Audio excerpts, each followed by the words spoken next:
रात के 12 बजे अचानक कॉलोनी के स्पीकर से एक नियम की घोषणा की गई। आज 50 से अधिक शब्द बोलने वाला मरेगा। ऊपर वाले पड़ोसी की नींद इस शोर से खुल गई। उसने खिड़की खोली और जोर जोर से गालियां देना शुरू कर दी। लेकिन जैसे ही वह 50वें शब्द पर पहुंचा, उसका शरीर अचानक ठिठक गया और वह अनियंत्रित होकर खिड़की से नीचे कूद गया। मैं चिल्लाने ही वाला था कि तभी एक बड़ी सी हाथ ने मेरे मुंह को ढक दिया। वह मेरा रूममेट जियांग जियू था। उसने चुप रहने का इशारा किया और अपने फोन पर तेजी से टाइप करने लगा। आज का नियम, 50 से अधिक शब्द बोलने वाला मरेगा। लगता है कि तुम भी कुछ गालियां बक चुके हो। कुल मिलाकर 47 शब्द खर्च हो गए। यह पढ़कर मैं अपने आप को रोक न सका और बोल पड़ा, मैं तो गया।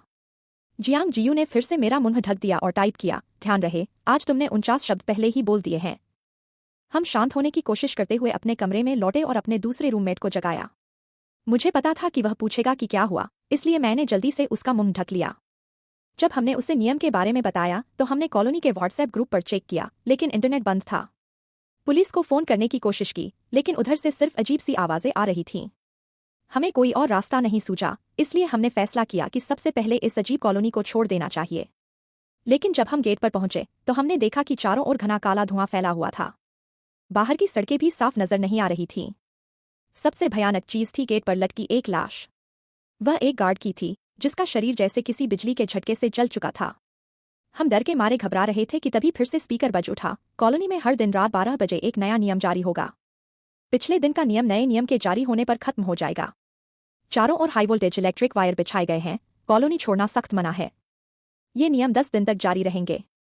सभी नियम समाप्त होने के बाद ही जीवित लोग सुरक्षित बाहर निकल सकेंगे।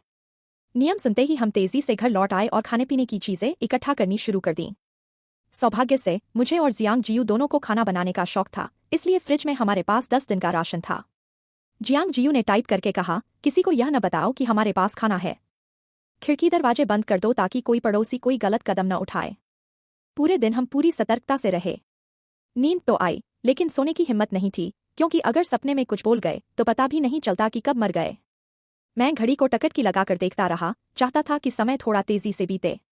अंत में किसी तरह हम दूसरे दिन की रात तक जीवित रहने में कामयाब रहे।